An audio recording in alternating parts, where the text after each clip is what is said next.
டே 4 kitchen சீரீஸில் இன்றைக்கி கனவா பொரியல் எப்படி பண்ணலாம் பார்க்கலாமா? அதுக்கு நான் 1/4 கிலோ அளவுக்கு கனவா எடுத்திருக்கேன். அந்த கனவாவை இந்த மாதிரி பொடி பொடியான துண்டை வெட்டி எடுத்திருக்கேன். அதுக்கு 2 பெரிய வெங்காயத்தையும் இந்த மாதிரி பொடி பொடியாக வெட்டி எடுத்திருக்கேன்.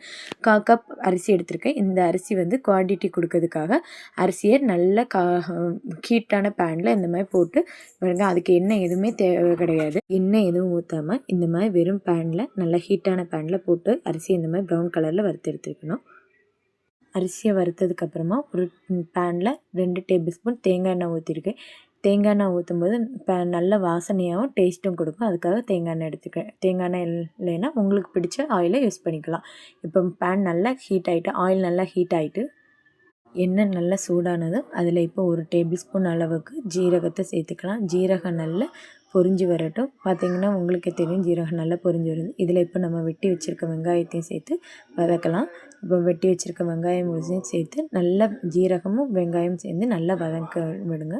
வதக்கி விடும்போது எப்போவுமே 2 உப்பு ஒரு 1/4 டேபிள் ஸ்பூன் அளவு உப்பு சேர்த்துக்கிட்டோன்னா வெங்காயம் சீக்கிரமாகவே நமக்கு குக்காகி கிடைக்கும். அது சீக்கிரமாகவே நம்ம எதிர்பார்த்த அளவுக்கு குக்காயிரும். இப்போ அதனால் நான் 2 உப்பு சேர்த்துக்கிறேன். பாருங்கள், இப்போ நல்லா கிளறி விட்டு வைக்கலாம் வெங்காயத்தை. வெங்காயம் இந்த பக்கம் வதங்கிட்டு இருக்கும்போதே நம்ம ஆல்ரெடி வறுத்து வச்சுருக்கக்கூடிய அரிசியை மிக்ஸி ஜாரில் போட்டு ஒரு பல்ஸ் மோடில் இப்படி குறைன்னு அரைச்சி வச்சுருக்கலாம். பாதி இப்போ வெங்காயம் நல்லாவே வதங்கிடுச்சு, ப்ரௌன் கலர் வந்துடுச்சு. இப்போ இதில் நம்ம வெட்டி வச்சுருக்கக்கூடிய கனவா மீன் துண்டுகளை எல்லாம் போட்டு நல்லா கிளறலாம். இந்த ஸ்டேஜில் மீனுக்கு தேவையான உப்பை நம்ம சேர்த்து நல்லாவே கிளறிக்கலாம்.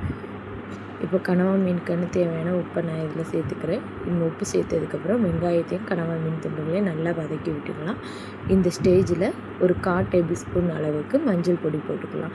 மஞ்சள் பொடி போட்டு நல்லா கிளறி விட்டுட்டு இதை மூடி வச்சிடலாம். கனவா மீன் தண்ணியில் எப்போவுமே தண்ணி நல்லாவே ஊறி வரும். அதனால் நம்ம எந்த தண்ணியுமே சேர்த்துக்க வேண்டாம். இதை மூடி போட்டு ஒரு 10 நிமிஷம் அளவுக்கு நம்ம குக் பண்ணிக்கலாம்.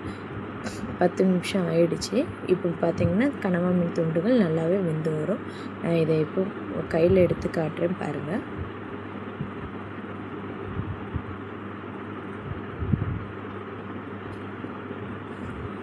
பார்த்திங்களா, இந்த கனவா மீன் துண்டுகள் இப்போ நல்லா வெந்துடுச்சு.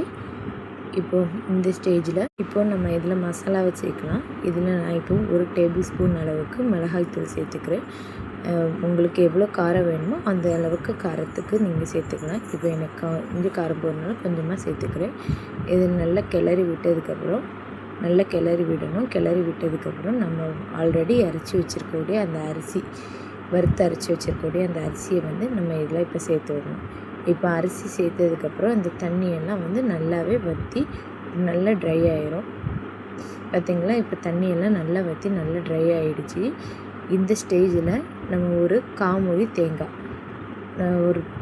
ஒரு காமுறி தேங்காய் பூவை எடுத்து இதில் போட்டுக்கலாம். தேங்காய் பூ எடுத்து சேர்க்கும்போது எந்த பொரியல்னாலுமே நல்ல டேஸ்ட்டு கொடுக்கும். இப்போ நான் காமுறி தேங்காய் பொரியல் சேர்த்துக்கிறேன்.